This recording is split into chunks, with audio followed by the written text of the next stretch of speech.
Guys, it's me Vicky. I'm here to give you a video so you guys don't think I'm dead or something, and also to give you a little update. My hand is doing worse than it had been. I hope we won't have to operate it. I'm not sure, I think we won't, but it's been around 2 months I think since the accident, something like that by now. Maybe even a little bit more, I honestly can't remember. So yeah, it happened. It happened quite a long time ago, and I've been to a doctor's appointment a week ago, and literally nothing has changed. It's just getting kind of worse. So it's very tough for me to do a lot of things. So I still won't be uploading weekly, but I thought I'll upload this to just let you guys know that I'm alive. Also, I don't know, maybe I'll manage to upload something. So I have gotten 2 eyeshadow palettes for my birthday, which is actually next week, not this week, but that's unimportant. So the first makeup palette I got is by Revolution. Ultra eyeshadows. It's the Mermaid Forever palette. It's got very pretty colours. And I've got an Urban Decay Troublemaker from another friend. So if anyone would be interested in like a gothy eyeshadow makeup tutorial with one of these palettes, also kind of a review, let me know, and I can do that. I wanted to do something makeup-y anyway, like some gothic makeup shit. Also, I've been reading a shit ton of books, since this is not a whole I can do. I can't pole dance anymore, so fuck my life. And can't do a lot of things. I can't do my job, because surprise, surprise, being a nanny with a fucked up arm, you can't really do that. So I've got a little bit more time, but on the other hand, I've got a lot of things I need to study and shit, so I don't really have that much of a lot of time. I did read a lot though, and I read some pretty cool books. I was thinking of making some book reviews. If any of you would be interested in that, let me know. But today we are going to be talking about prosopagnosia. So what is prosopagnosia? Prosopagnosia is basically the inability to recognize faces.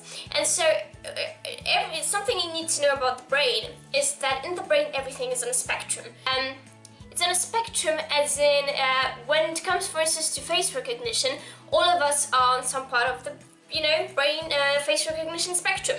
So I, for instance, I think I have a good memory of faces. Like, it takes me some time to, stick the name to the face, but I think I'm okay. Like, I would be somewhere between okay and rather good, I guess. But then there are people who are totally shitty at recognizing faces. There are people who have a perfect face memory and never forget a face. And then there are people with prosopagnosia who can't even recognize a face. Normal people, even if they're totally shitty with remembering faces, they at least can recognize them. Like, they can recognize their mother, their father, their sister, lover, best friend, whatever. People with prosopagnosia can't do that. People with prosopagnosia will recognize the person in question if it is someone very close to them in a certain setting. So for instance, someone with prosopagnosia might recognize their mother at home because they expect their mother to be at home. So okay, this is a very tall human being. That tall human being is in my house. It is taller than the small little human being that is also female. Thus, the tall human being has to be my mother.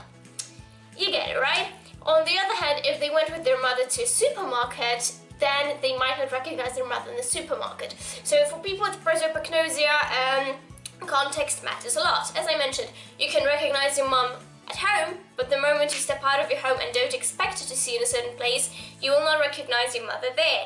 So it's really shitty for people with prosopagnosia. So how do people with prosopagnosia cope? Because I'm gonna be straight up honest with you guys.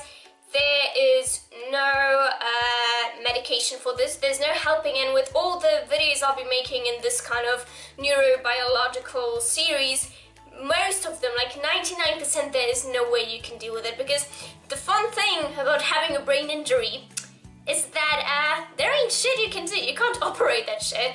There rarely is any medication for it. There are therapies, but the therapy they can help you function, but they don't help you get rid of the thing. So for instance, if you've got a mental disorder, your medication and your therapy might get rid of the disorder or make it go, well, technically you can't get rid of mental disorder, but your mental disorder can go into a remission that never ends, so technically it's like getting rid of that mental disorder. Or even if it doesn't, it can really make the disorder smaller. So if you're very depressed, let's say you're on some antidepressants, the depressants can make your depression much smaller so you can function most days. So with people with brain injuries, it's not like that. There's shit you can't do. Like, nothing can help you most of the time.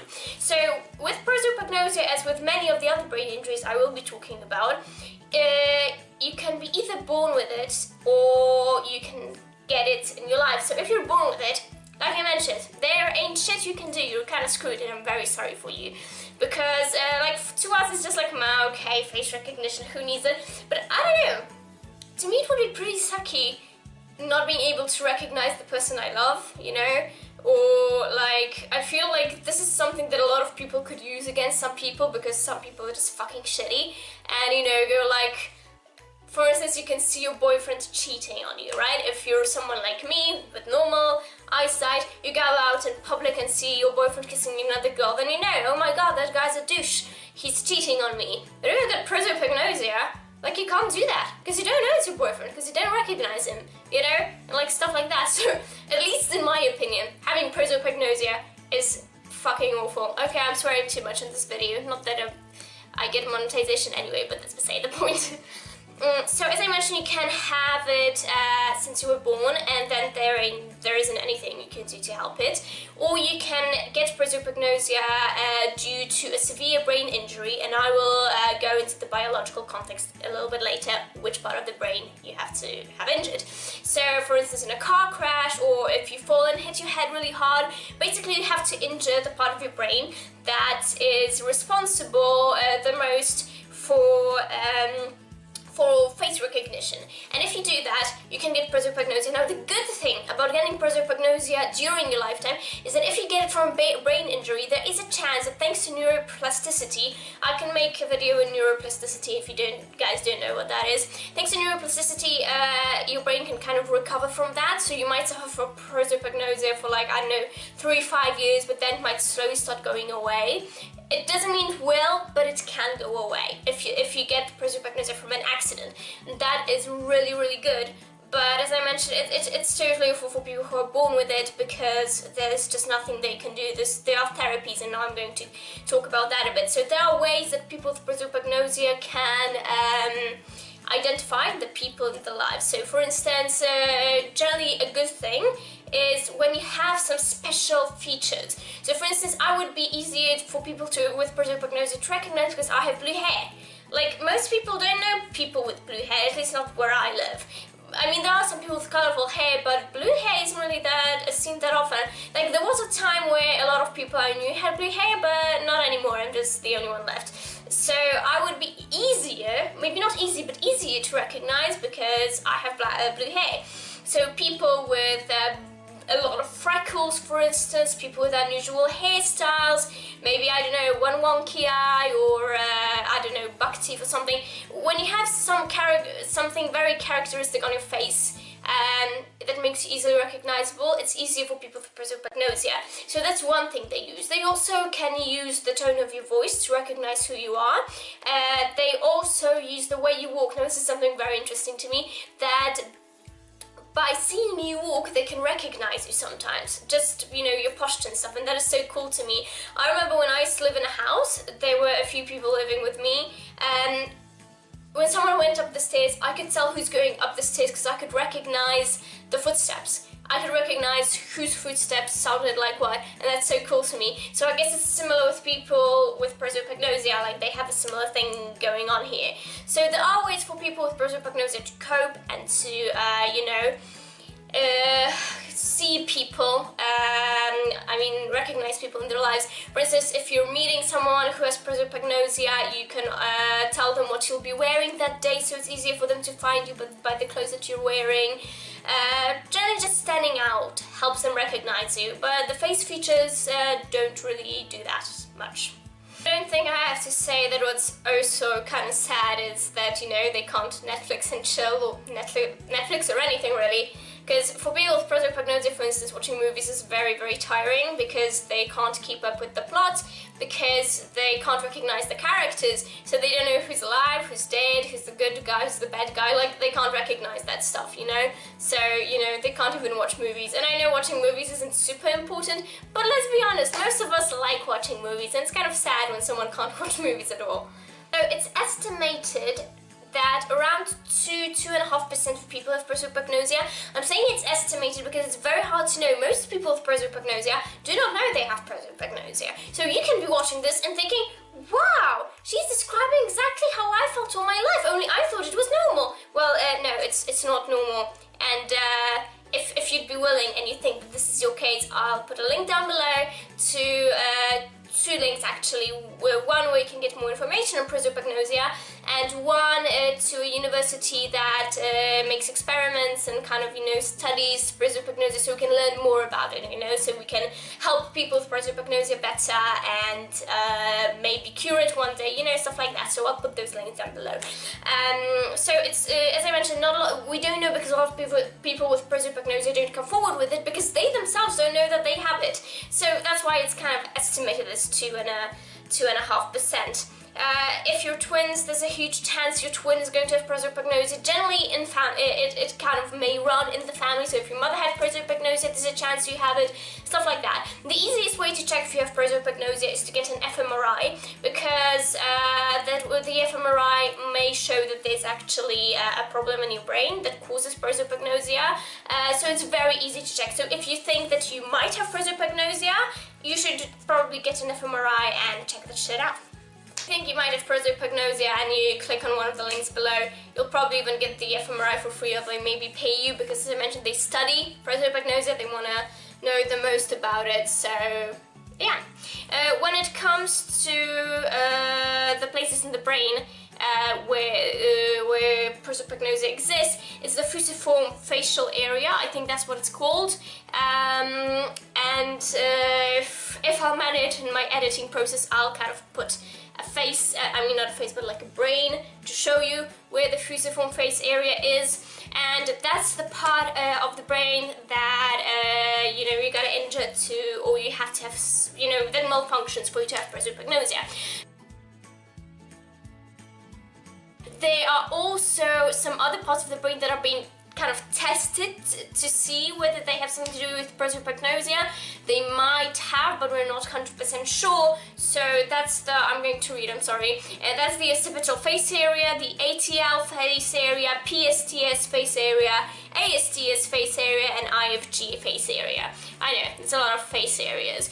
But I'm not going to, you know, dive more into it because there are still studies and we don't know much about prosopagnosia, and those things are just, you know, something the scientists are thinking that may be going on, but like we're not 100% sure yet. I'm talking like I'm a scientist. I guess I am a little bit. I do lab stuff, so maybe. Now, if you'd like to, you know, check out someone with prosopagnosia, there are two artists who actually draw portraits. One is Chuck Close, and Chuck Close is so fucking amazing to me because he's basically a guy with prosopagnosia who does one hyper-realistic gigantic portraits, which is like superb to me because you can't recognize a face, but you do hyper-realistic portraits that look like bloody photographs, you know, and that is just so amazing to me. But also Chuck Close makes these portraits where a face is basically made out of smaller parts, and so yeah, that's also a cool thing to see. Another guy you should totally check out is Nick Sebastian. He also has prosopagnosia, and he makes amazing art too. And I actually talked to him. I don't know if I can, you know, divulge the information I had from him because I don't know how private he feels it is, but it was a very interesting talk, and he opened my eyes to a lot of things. One thing he said, I hope if he sees this he isn't mad at me. One thing he said is that when he draws, he like we normally start off with drawing a face with the lips, the eyes and the nose and stuff, and he doesn't do that. He focuses on the lines that make a face, and that makes him a better artist. And when I thought about it, he's right. Like when I mean, I don't draw, but I feel like if you're an artist, you shouldn't focus on drawing an eye. You should focus on drawing the lines and curves in the exact way that they should be. So like he opened my eyes to so many things. He's a really cool dude, so also go check him out. The last thing I just want to kind of put out there is that oftentimes prosopagnosia is considered to have something in common with the autism spectrum, and so people with autism spectrum are considered to oftentimes have prosopagnosia, but this isn't 100% sure information. So we don't know whether people with autism actually have prosopagnosia, whether it's actually the brain thing, the fusiform face area, or whether people on the autism spectrum just don't recognize faces as well, because due to their autism they don't really focus on faces as much. So that is not a 100% sure thing, but it is said that people with autism are probably more likely to have prosopagnosia. Okay, so I hope that this video was interesting to you guys, that you've maybe learned something. If you'd like more videos on kind of neurobiological topics, let me know. I would love to make them because I am so fucking in love with neurobiology. I bloody love it, it's amazing. And I just feel like it's interesting. Also, I feel like it's important to, you know, there's all the mental health awareness, but there's no brain damage awareness, and brain damage is kind of worse because there's nothing you can do to help yourself. You just, like, nothing at all. You're just screwed, you know. So yeah, let me know if you enjoyed this. I would love to continue making neurobiological videos, like obviously mixed in with goth stuff and book reviews and all this stuff, but I would really love to make some more videos like these. I hope you enjoyed, I hope you learned something new, and yeah, give a like, comment something nice, comment that you're sorry about my hand and you wish me all the best and all that shit, so maybe my hand will stop being a fucking ass stupid hand and heal itself already. Yeah, and I hope to see you soon. I don't know when, but I hope to see you soon. Thank you guys, I love you. Mwah. I can't do it with my other hand because it's fucking fucked. Okay, bye bye.